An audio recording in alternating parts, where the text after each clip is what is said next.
Can you talk about like developing a compositional idea or a motive? For example, the first tune you guys played, there was something that you were resolving to, right? Yeah. After improvising over some piece of time, and then you were resolving back to the main idea or the main motive. Yeah. So can you just talk a little about how you go about developing a small idea with other musicians or when you're working by yourself? Yeah. Actually, I have a couple of audio examples that I could show you that might demonstrate that. You know, the first thing that comes to mind for me was that I spent most of the last year writing the music for a film called Hayseed, which is premiering in a couple of festivals this month and should be out next year. And this was a huge project for me. I was required to write like 50 minutes worth of music, or I should say record 50 minutes worth of music for that, which is longer than an album usually is for me. And the director wanted different themes for like different moods in the film, and wanted maybe some things that could be attached to different characters. So one of the first things I started to think about was like, the first idea I had was how can I think about different scales that might be able to kind of shift around each other from scene to scene, you know? Rather than being like, oh, I just use like harmonic minor for everything because it naturally sounds a little bit mysterious or something, right? So, oh, you have like natural minor, you have Dorian, you have these things that all have common tones but a little bit different from each other, you know? And I came up with this motif that the name of the game for me was just simplicity. Because I had to make so much music, I didn't want to just burn myself out and tire out the listener too fast. So it was just all about like, how can I write the simplest melodies, you know? And this was a piece we've been playing a lot, which came out that worked very well for the beginning of the film.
I had left it pretty open to be just over one chord. This is primarily a melodic thing.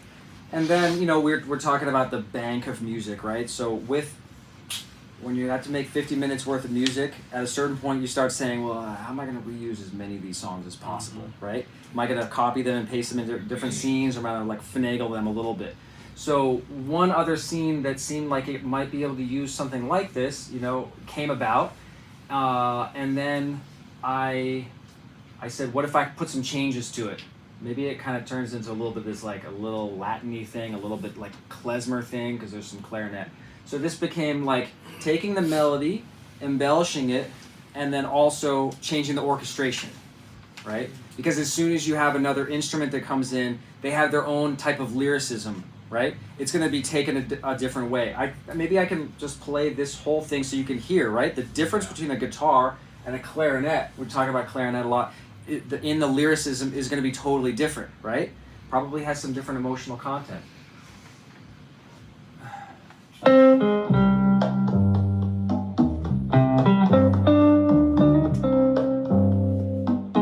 Upright bass, guitar, congas, clarinet.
Does that help shed a little light on that one? Yeah. Also, don't be afraid to use like standard changes, resolutions. I mean, they're there for a reason, right? You don't have to necessarily reinvent the wheel every time you're trying to find out how to get back home. You know, nothing wrong with the. Another reason why I asked is because there was enough room that you were leaving for each other while playing. Yeah. So that kind of sounded very interesting. There were some bass sections where you were taking over as a melody part, building on it, and came all together very. Sure. So the tune is his, and maybe I can shed my thought process on his tune now that I've played, and I heard the tune a couple of months back when he sent it over, and it is slightly different from what we do, and that's one of the beauties of playing in a trio is that it is it's like everybody's got their place, and everybody has to look out for the other guy's place. You know, like everybody needs that little. You know, and there's so much you can do. The original version didn't even have bass. That, I could put the original version on for a minute. Yeah, it's a sick sounding thing. It sounds great. And for you want to play it quick? Let's play a little bit. Yeah. Just so the original one, piano, guitar, tabla, Forgot about it. drums, Sax. sax.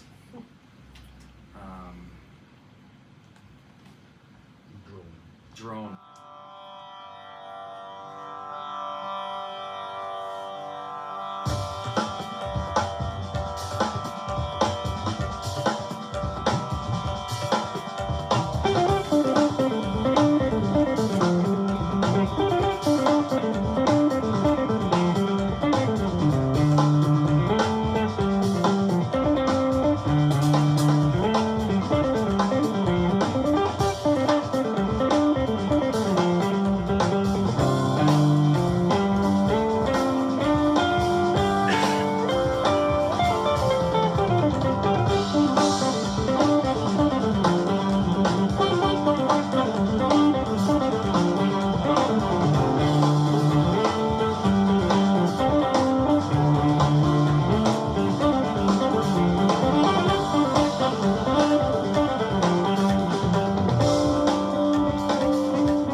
So cool tune already, right? And then when we got together for our first rehearsal, which was only 2 weeks back or whatever, was Yeah, anyway, three maybe.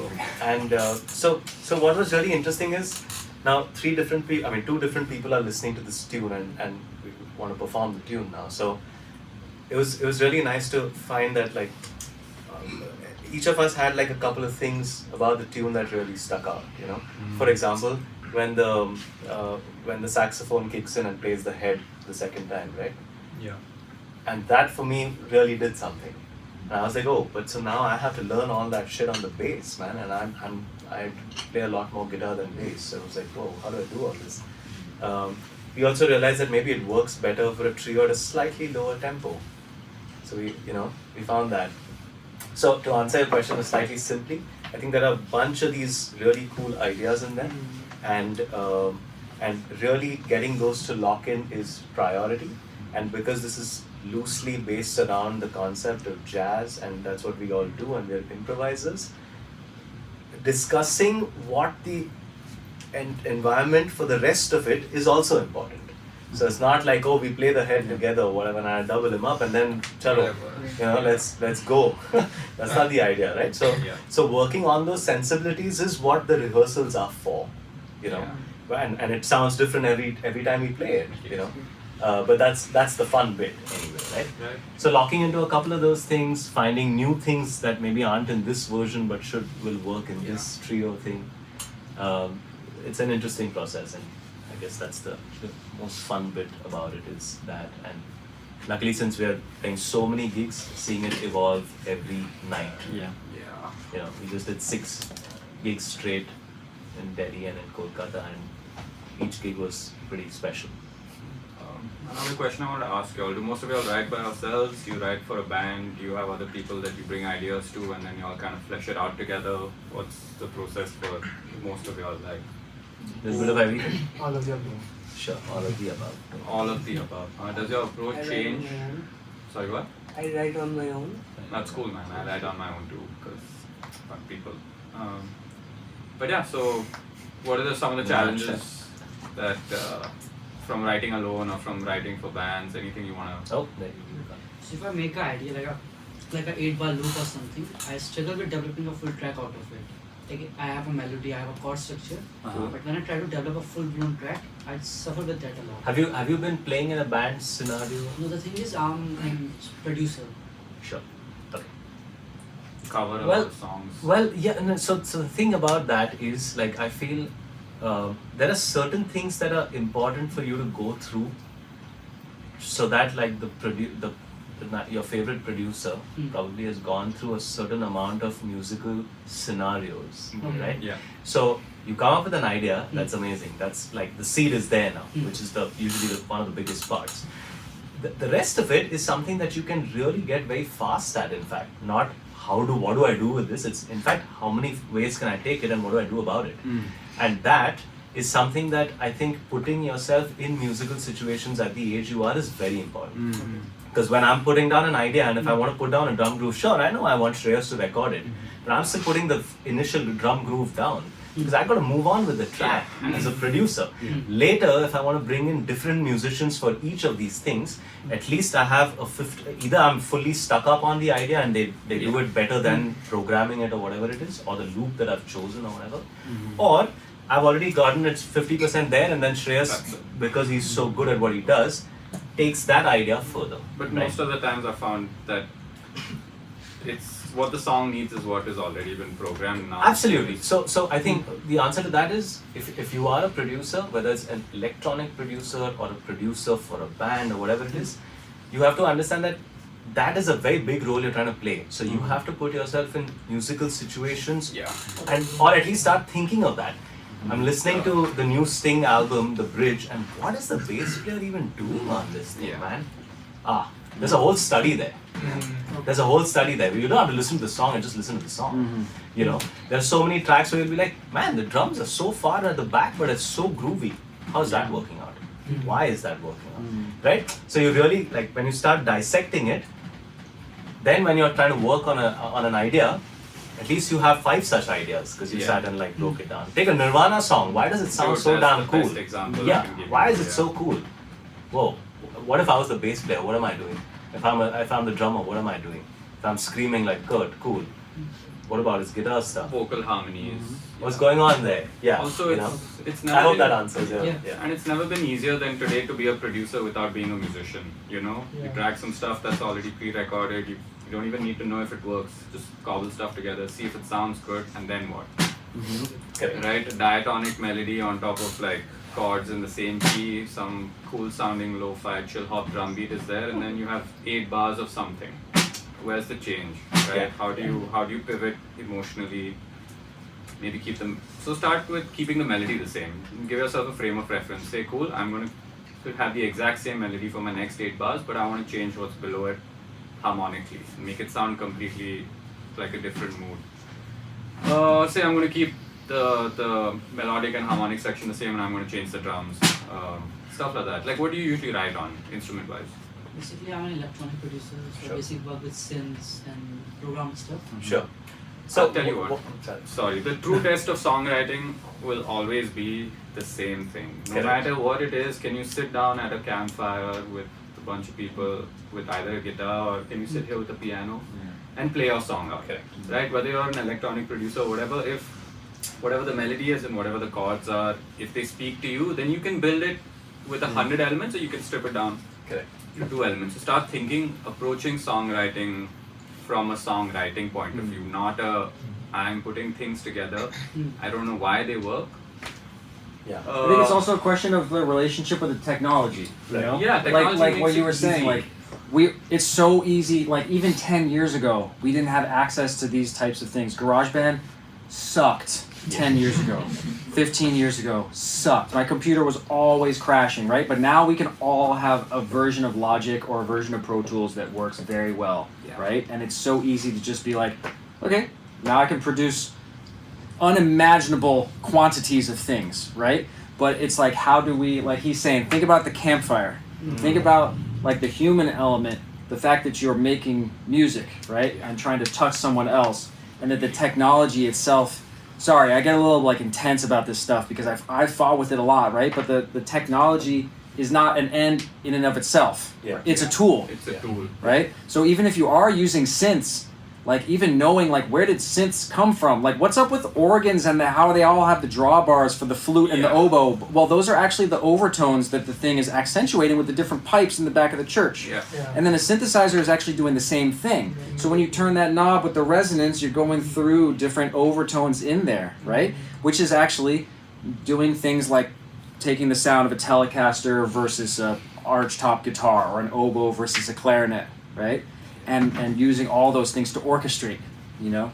If you like, I'm sure you know this guy does a lot of synth stuff, and got a synth. you can see the way that you can take one synth and make 3 different patches out of it, and all of a sudden you've got like 3 different instruments. And owning a synth or getting a synth forces you to stop using presets. You know, now suddenly you have to kind of get hands-on with the knobs, and every sound that comes out of it immediately sparks an idea for a song. When this tour is over and I can sit down in peace at home, everything that comes out from that is probably going to get turned into a song. Some will be bad, some will be great, some will probably be somewhere in the middle. But the fundamental thing is, the only people who can get away with that kind of production right now, the easy kind, are hip-hop producers, because the onus of telling a story is now solely on the artist, the rapper. You can basically give a good rapper a terrible track and they'll make something great out of it, right? But for anyone else, you need to be able to tell an emotional story with your lyrics or melody with your chords, and just dragging loops together at some point you'll hit a wall somewhere. But even we talked about Wu-Tang a few times recently. Like look at a producer like the RZA and what he's doing with Wu-Tang. If you listen really closely, at the level of detail in that production is ridiculous. Because the number of samples he'll just use like one time in a song or something, layering them, polytonal stuff. It's like crazy, right? You have examples of the people who work very simply and just like cut and paste in any genre. And you have examples of like complete mastery in any genre, right? And it's important to listen to all of them. There's good songs the simple way, there's bad songs the complex way, there's good songs all of it, you know, all those. There's bad deep songs. Exactly, where they just throw everything at the song and you're like, why? You know, pull it back, simplify. One thing that just I thought I'd throw out in the room is kind of connected to this is so despite, I mean, irrespective of what genre of music it is, the 3, for now let's think of these 3 elements of music. They're always there and they're all doing one specific function or the other. It's very easy to get lost in the cosmetic side of it. Oh, I'm making this beat but I can't find that kick. Wait, what's the beat? Right? Like drafting. Doing your drafts, knowing what to do so now and what to do later. Exactly. So irrespective of what that is, whatever, whether you're an electronic producer, non-electronic, whatever kinds of million producers there are now, it's all still back down to that. Right? Like what he said, the stripped down version of that still needs to be a song. If I ask you what are the chords, even if your kick is just on the guitar body, okay, but like it's not just that's propelling the song forward. It's like more the 3 What are elements your kinda. favorite chord progressions that you find yourself going to in all the songs that you produce? Let it be. Do you have a change that you're really into? Like we recently learned about stuff like second dominants or modulations. So I want to use that. But before that, I've been using basic 1, 4, 5, 6 combination of those, or add a 2 there, remove a 4. Cool. So now next time when you slide that sign that says you can't play the piano away, sit down and try to play some of those changes out, sing along with it. No one expects you to be like a professional singer, but just and then move some hands around, see if you can find a change that will give you bar number 9, you know, that will help you escape first 8. the first 8 bars. Just sit, noodle, things will come, dude. That's always the case. Anirudh had something. Yeah. So like taking it slightly back to the composing, and like my question is specifically towards composing and writing music to perform. Alright, so now let's say like from the exercises that you said, that we kind of make it a point that good or bad, we sit down and work on ideation. But now, like, taking that to the bandstand, and how much of it develops on the bandstand as a listener's experience. So so I would like to hear, because all three of you are like very dynamic musicians. So I mean, there'll be peculiar stories that how much tiny of an idea developed more on the bandstand, or how much super concrete of an idea might be slightly tricky to get the sound what's in your head. Sure. Anybody want to go first? I mean, yeah, I could jump in on this one. I think I'm already thinking about the studio also, because to me it's just two sides of the same coin, since we're in an age where you got to record and you got to perform. And it's interesting because in the studio you're basically trying to like trick the listener into like being in the room with you, even with all these like reverbs and delays and stuff that like I might use a delay in the studio that I don't use live. But even this delay that I had it set for most of the live rooms that I've been doing, in this room, all of a sudden it's like way too loud, because there's nowhere for it to like disperse in this room, right? So once, like, even when we were doing the rehearsals for this tour, we were doing some things that I had originally written in the studio and some things that I had originally written live, and like in a live context, developing through the performances. And a lot of the stuff that was written in the studio first had to be reshaped to find space, because when you're playing live, like someone else mentioned, it's really about leaving space for each other. We can't all be showing off at the same time, and sometimes and it's really also about like what the musician, taking the view and the idea of the writer and what the musicians themselves do. If we were talking about like doing Western classical compositions, that would be a different thing entirely. And yeah, but right now we're talking about mainly being like in kind of jazz world, right? Where the individual voice is super important, right? So bringing these tunes to Shreyas compared to the drummer that I've been playing most with the last like year back home in the US is a completely different thing. Yeah. This guy is one of the quietest drummers I've ever played with. But I spent most of the last year playing with the loudest drummer that I ever play with. So it changes the thing, and it changes how I play, because I no longer have to compete in a certain level. Yeah. Not that that's a bad thing. This is different. It forces me to play differently. The bassist that I usually play with back home has way more of a kind of bluesy, fusion-y type licks and plays fretless.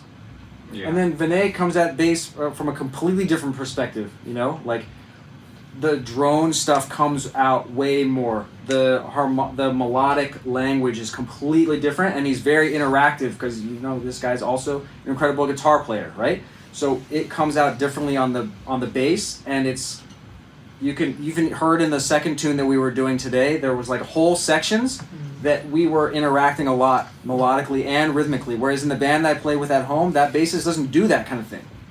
But as soon as he started doing it, we talked about it one time, like about the guitar and the bass kind of thing, and it was like, no, like, let's do that. Because of the fact that we both think like guitarists, how do we like turn that into an asset, Yeah.